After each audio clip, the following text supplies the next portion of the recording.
Clarissa Belle Montgomery lived in a world wrapped in lace and silk, where every curtain matched the velvet of her gowns, and every bite of food was plated on china rimmed with gold. The Montgomery estates sprawled across 20 acres of manicured hills rose above the rest of the county like a palace on a hill. People in town called it the house that Trax built, a nod to her father's railroad empire. There were 3 drawing rooms, 5 fireplaces, a chandelier imported from France, and servants who never made eye contact unless spoken to. And yet, inside all this splendor, Clarissa felt something hollow echoing behind the walls. She was 16, with strawberry blonde hair always pinned just right, and eyes the color of river ice, watchful, too intelligent for her role as the docile daughter. Her mother had trained her well: speak softly, never interrupt men, and above all, never get involved in common affairs. But Clarissa had never been common, and she knew it. While other girls obsessed over gowns or tea parties, she sat in the high window of her room, watching the road beyond the iron gates. She saw things her parents never cared to notice: mothers clutching sick children as they walked past,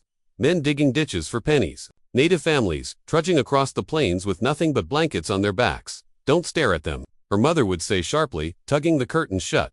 "It's not proper." But Clarissa couldn't look away. Her father claimed the land was being tamed, yet all she saw was hunger growing at the edge of civilization. The more he built railroads, the more land was stripped from the native tribes. Progress, they called it, but no one ever mentioned the burnt camps or the missing faces from the hills. Clarissa was young, but not blind. That morning had begun like all others. The sky was soft with early light as she walked through the orchard behind the house, picking apricots into her basket.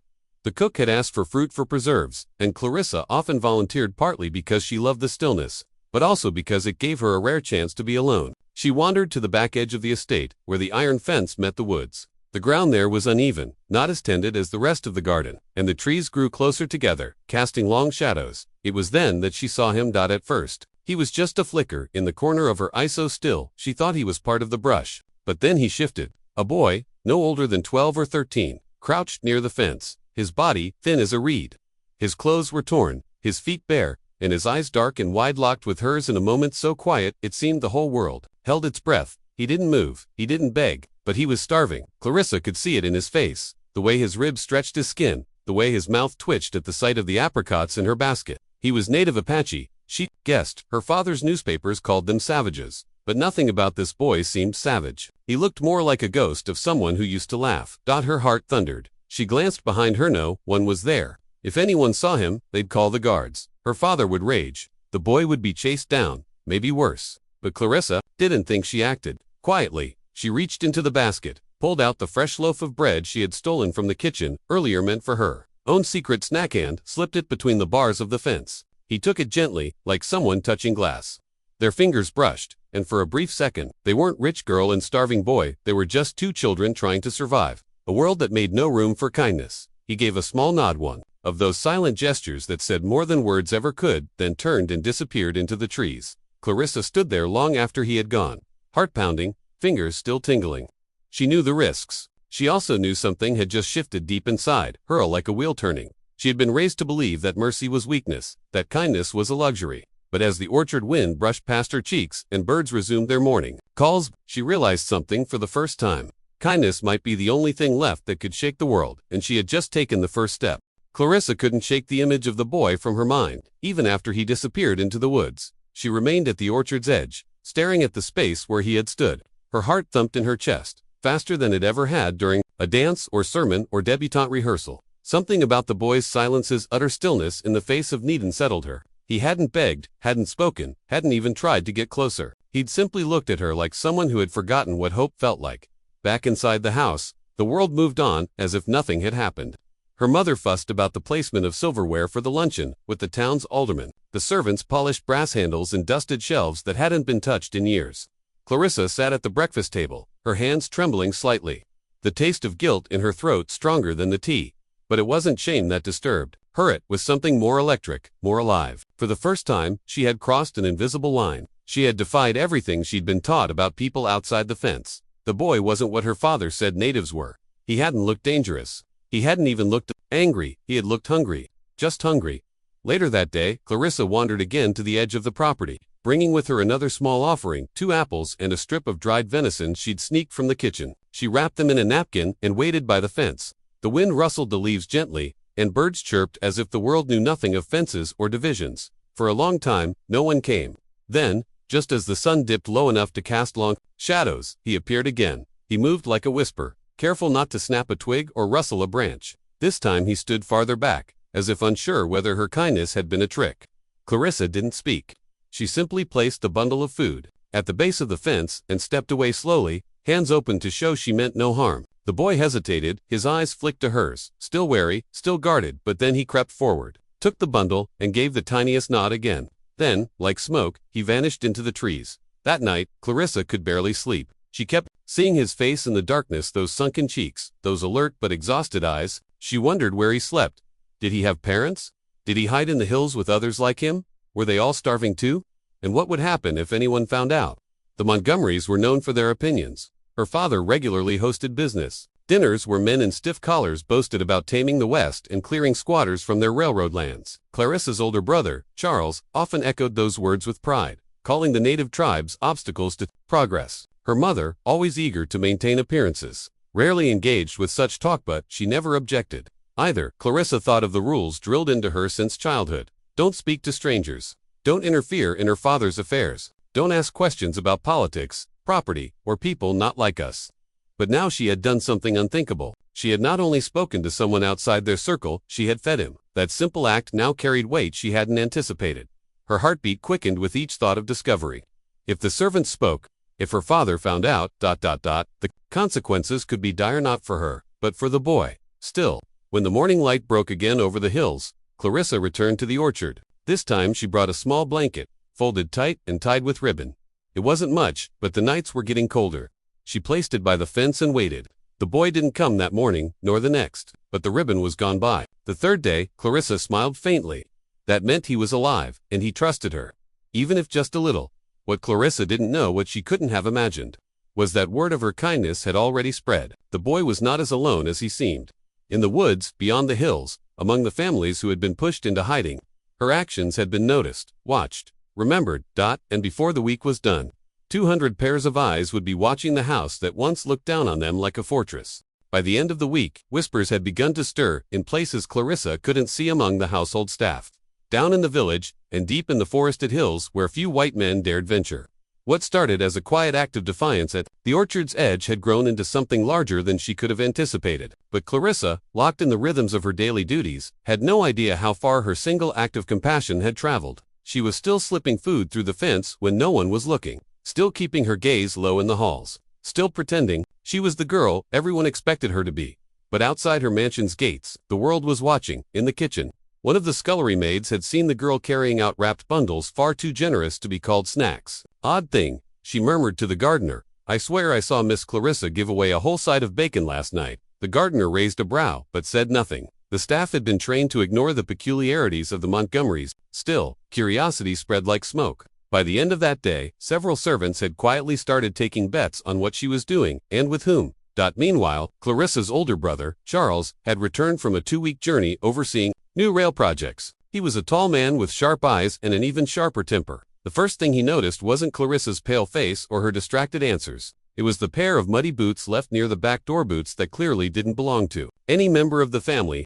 Clarissa dismissed them as the cook's nephews, but Charles's eyes narrowed. I've seen soldiers less twitchy than you, he told her over supper, tearing into a roast pheasant. You're hiding something. Clarissa looked down at her plate. She didn't dare meet his gaze. In the woods, the boy Clarissa had fed, his name was Tahoma, which meant snow-capped peak in his people's tongue, had returned to his hidden camp. Nestled between steep rocks and pine groves, he hadn't come back empty-handed. The food Clarissa gave him had been shared among 3 families hiding there, elders, children, and warriors still healing from battles no one in town knew had occurred. When he returned again and again, bearing food, warm cloth, and even medicine, one night hidden under the hem of Clarissa's skirt, others began to take notice. One warrior, older than most, and bearing a scar that ran from cheek to collarbone, asked in a low voice, "Who gives you this, little hawk?" Tahoma hesitated. "A white girl, rich one." The warrior snorted. "And you trust her?" Tahoma looked down. "She never asks questions. She never waits for thanks." That quiet truth stunned the fire circle to silence. To give without expecting anything, among a people used to betrayal, theft, and the slow erasure of their land, it was unheard of, suspicious. Even but then the medicine, Clarissa had sent the tincture wrapped in silk, healed a woman's fever that had nearly taken her life, and the scarf she tucked into a basket helped a newborn survive the bitter night chill. These were not the careless handouts of charity. They were precise, thoughtful, intentional. She sees more than they do, murmured one elder. Another replied, then let us see her too. And so they began watching her, not with malice, but with quiet curiosity. Warriors perched in trees far beyond the orchard fence. Children peered from under brambles near the estate's pond. Their eyes followed her gentle steps and hidden gestures. Clarissa had no idea she was being observed, measured not for what she said, but for what she did. One night, Clarissa returned to the fence and found something waiting for her. A tiny, handmade doll, dressed in barkcloth and stitched with wildflower thread. It was beautiful, primitive in its construction, but clearly crafted with care. She stared at it for a long time, her fingers trembling. She was no longer anonymous. They knew, they had seen. Something inside her stirred half fear, half wonder. The wind had shifted. The mansion's walls felt smaller, and though she didn't yet understand it fully, Clarissa had crossed into territory where kindness was not weakness, and silence did not mean blindness. In the distance, beyond the hills, 200 warriors began to ride. They did not come with war in their hearts. They came to repay a debt. Clarissa didn't know it, but by the time she held the little barkcloth doll in her hands, the decision had already been made. In the woods, in secret groves and quiet mountain passes, riders were gathering one by one, family by family, nation by nation. Some came because they owed Teoma's family. Some came because the boy's mother had died in a raid, and they saw in him a spark of the next generation. Others came because they had heard the story, the impossible tale of a rich white girl who had given quietly and without demand to one of their own. They came not in rage, but in reverence. They did not carry war paint or torches. They wore feathers, not flags. Most brought no weapons beyond their bows or spears, and those stayed strapped to their backs. These were not the kind of men the Montgomerys would recognize from their dinner table stories. These were protectors, elders, brothers, hunters. Some brought gifts in sacks, bundles of herbs, furs, beads, and carvings. Others brought only themselves and the memory of injustice. All rode with the same purpose: to see the girl who had given without being asked, to stand where she had stood, to surround the mansion that had once looked down on them with silence and judgment. In the town below the mansion, the locals had begun to notice strange riders on the ridges. Not enough to cause panic, at least not yet, but enough for the shopkeepers to whisper and the postmaster to warn. There's a storm gathering on the mountain, and it ain't just the weather. The sheriff, a tired man with a quick trigger and slow wit, sent 2 deputies to investigate. They came back, pale-faced and silent. All they could say was, "They're not threatening, but there's a lot of them." Up in the mansion, Clarissa was blissfully unaware of the slow coiling of fate around her. She spent that morning writing in her journal, trying to find words for the strange feelings blooming in her chest. She wrote about the doll, about Tahoma, about the way kindness felt both dangerous and right. But downstairs, her mother had grown suspicious. Lady Montgomery was no fool. She knew the rhythm of her house like the pattern of her lace. She knew when things shifted, when fruit disappeared faster than expected, when her daughter lingered by the orchard gate, when her staff grew tight and clumsy with their excuses. It was AT&T that she finally confronted Clarissa. "You've been acting strangely," her mother said, pouring hot water over rosehip leaves with elegant precision. "You're distracted. Sneaking about, you disappear for hours and return with muddy hymns. What's going on?" Clarissa, caught between truth and terror, simply said, "I've been thinking about things." Lady Montgomery narrowed her eyes. "Thinking is dangerous in excess, dear, especially for girls." Clarissa didn't reply, but in her silence was defiance. Later that afternoon, as the sun began to fall behind the pines and the wind picked up in warning gusts, the first rider appeared on the hill beyond the orchard. He sat perfectly still on his horse, silhouetted by golden light. Then another appeared beside him. Then another. Within minutes, a line of warriors stood across the ridge, like shadows come to life. Inside the mansion, a servant screamed. Charles rushed to the window, rifle already in hand. "Indians," he shouted, eyes wide. "They're surrounding us." Clarissa ran to the balcony and looked out, and what she saw didn't match the hysteria. The riders weren't advancing. They weren't charging. They weren't shouting war, cries or brandishing blades. They were just there, solemn and steady, watching. A quiet army of presence. "What do they want?" her mother gasped, clutching a rosary. Clarissa's heart pounded as she stepped onto the balcony railing and raised her hands in a soft, trembling wave. Then something extraordinary happened. One of the riders dismounted. A boy stepped forward. Tom. He held in his hands a bundle wrapped in deerskin. He walked slowly, calmly, to the edge of the property line and placed the bundle there. Then he stepped back and waited. Clarissa stared down at him, eyes wide with recognition. Chachi whispered, "They're not here to harm us." Charles growled, "How would you know?" She didn't answer, because deep down, she did know. They had come not for vengeance, but for honor. And as the rest of the riders began placing their own bundles along the estate's border, blankets, medicine, ornaments, gifts beyond gold, Clarissa realized she had touched something old, something sacred, something 100 years of fences could never erase. The air was heavy with silence, not the tense kind before a battle, but the solemn stillness of something sacred unfolding. Clarissa remained on the balcony, her hand still lifted slightly, as if unsure whether to lower it. Below her, across the broad lawns and just beyond the ornate iron fence that ringed the estate, the warriors stood in formation, quiet, resolute, and unmoving. It was not a siege, it was a statement, and they had no need for guns or flags to make it. The bundles placed along the perimeter told the story for them. They came in every size and form. Furs carefully folded with symbols painted in ochre and rust, cornmeal in sealed clay jars, pine, pitch salves and leather-wrapped pots, carved figurines of buffalo and bear, necklaces of turquoise and bone, and pouches sewn with sacred patterns. These were not random trinkets, they were gifts of meaning, offerings of gratitude, and tokens of protection. Each one said, "We saw what she did, we honor it, we do not forget." Charles Montgomery, still holding his rifle like it was glued to his palm, paced behind Clarissa like a trapped wolf. "Why are they doing this?" he snapped. "What is this supposed to mean?"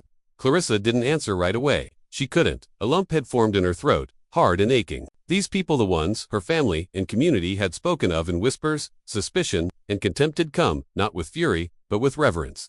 For her, because she had fed a starving boy. Because she had crossed a fence. She turned to her brother and said softly, "They're thanking me." Charles scoffed. For what? A few scraps of bread. But Clarissa knew it was never about bread. It was about dignity. About seeing someone others refused to see. And the gifts that now glittered like stars against the earth weren't payment. They were proof. Proof that even the smallest act of kindness could echo far beyond the moment. Inside the mansion, panic reigned. Lady Montgomery had retreated to her parlor, muttering rosaries between clenched teeth. Servants huddled in the kitchen. One tried to sneak out the back, only to find 3 warriors standing silently near the gate. He ran back inside, pale as a ghost. But Clarissa remained. She walked down the stairs alone. Out the front doors, across the wraparound veranda, down the gravel path. Each step was slower than the last, her pulse quickening, but something stronger than fear urged her forward. She walked through the front gate and stopped just short of the first bundle. There, standing a short distance away, was Tahoma. That no longer the ragged boy with hollow cheeks and frightened eyes. He now stood tall among his people. His chest was bare, but painted with lines of white and red, and his hair had been braided with care. In his eyes was the steady calm of someone who had seen hunger and kindness, and the way they sometimes met in a single moment that changed everything. He stepped forward. Unwrapping the bundle he held inside was a small feathered circlet, delicate and woven with thread the color of firelight. Without speaking, he held it out to her. Clarissa looked at him, blinking back tears, and extended her hand. Their fingers touched briefly. Lightly, but it was enough. The entire line of warriors lowered their heads as one. A rustle of wind swept across the estate like a sigh from the mountains. No words passed between Clarissa and Tahoma. There was no need. Everything they needed to say had already been spoken in acts of care, in silence kept, in food shared, in gifts offered. Back at the house, her brother was frozen in place. For the first time in his life, he understood that their wealth, their rifles, their power meant nothing to the people gathered outside. These warriors had not come to beg. They had come to witness. And that was more powerful than any show of force he'd ever seen. Clarissa turned back toward the house, now holding the circlet in her hands. She walked slowly through the gate, through the stunned silence of her household, and up the stairs, to her room. From her window, she watched the warriors retreat one by one, vanishing into the pines like ghosts returning to the earth. But they had left something behind, something no one could ever steal or bury. Respect, and a promise that kindness would never be forgotten.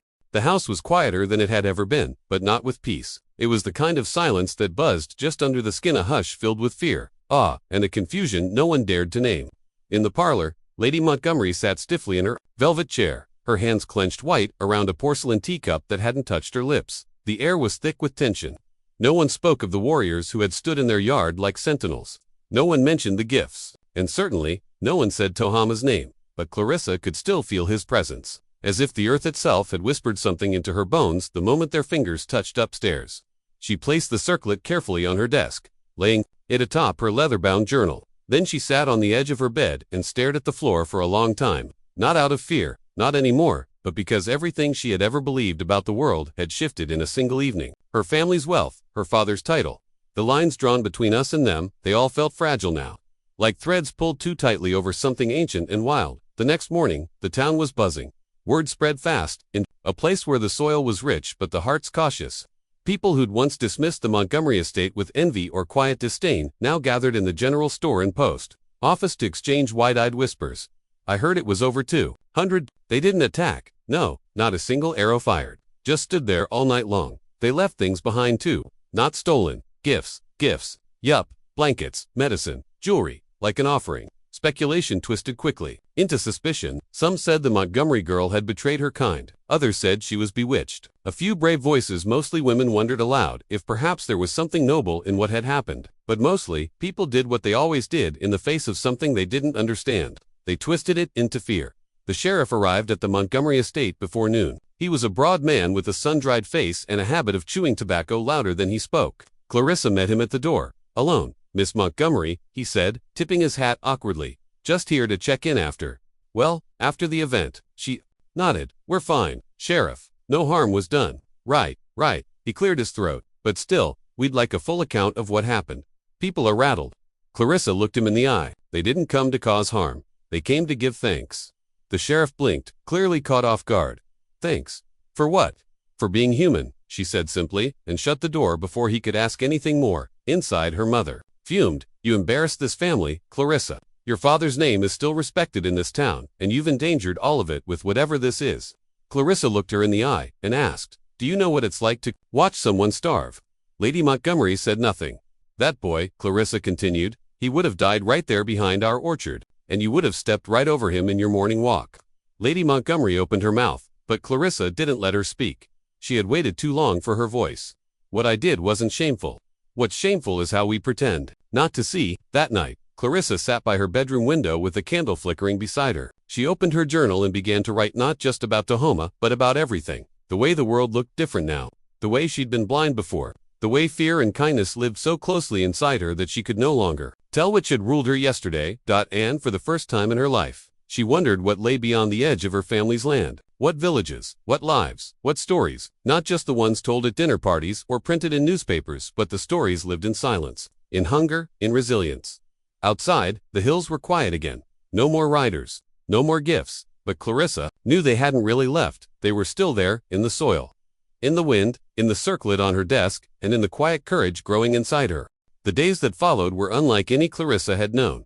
Each morning, she rose earlier than the maids, brushed her own hair, and slipped out into the garden before anyone noticed. It wasn't the manicured hedges or marble fountains that called her anymore. It was the orchard beyond the fence. The one her family ignored, except during harvest, where she had first seen Tahoma crouched in hunger. Now, she wandered there often, sometimes barefoot, touching the trees as if seeking answers in the bark.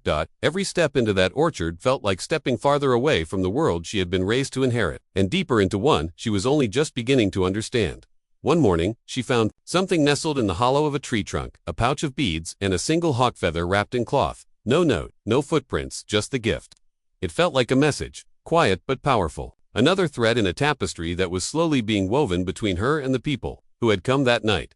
She brought it inside, tucked it carefully into her drawer beside the circlet, and said nothing. It wasn't meant for anyone else to understand.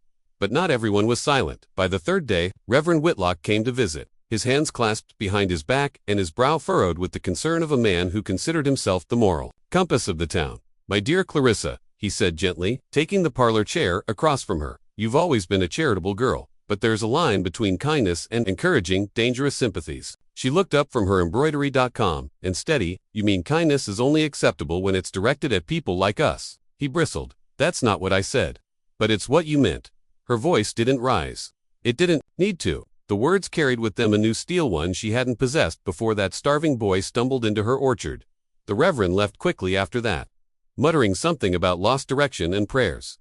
That night, Clarissa wandered out to the orchard again. The sky above was blanketed with stars, and the moon hung low and orange like a burning coin. She leaned against one of the oldest apple trees and listened not for footsteps, not for voices, but for the wind. She wondered if Tahoma was still nearby, watching if the people who had come with him still lingered in the forests beyond the hills. She didn't expect them to return. They had made their point. But something had shifted in her heart. Something she couldn't unfeel. She had begun to wonder. What else had she been taught that wasn't true? The next day she approached the family's old stablemaster, Mr. Lorne, a gruff man with weathered hands and sharp eyes. He'd once been a trapper before becoming a servant. Mr. Lorne, she asked, do you know where the tribal lands begin? He eyed her carefully. Why? I want to go. He hesitated. You understand, miss, that going there means stepping off the land you're allowed to feel safe on. I think I've never felt less safe here. That was enough for him. He didn't ask more. Instead, he handed her a riding map and pointed to a spot beyond the ridge, where the land dipped into a wide valley near the river. They call it Whisper Hollow. Don't go alone. She nodded, but she knew she would go alone. She had to, not out of rebellion, not even out of curiosity, but because something had been set in motion, a widening of the circle, a breaking of the invisible wall between her world and theirs. And she needed to cross it, if only to prove to herself that she could. She didn't want to be the girl who watched from windows anymore, or the girl who offered bread and then sat back while the world turned its eyes away again. She wanted to see what lay beyond the gate, and perhaps, just perhaps, meet Tahoma again, not as a stranger or a savior, but as two people who had shared something rare in a world divided by fear. A moment of recognition, the kind that doesn't fade with time. Clarissa left just before dawn. The sky was a cold lavender when she saddled her mare, a gray filly named Esme that had grown restless in the stables ever since the night the warriors came.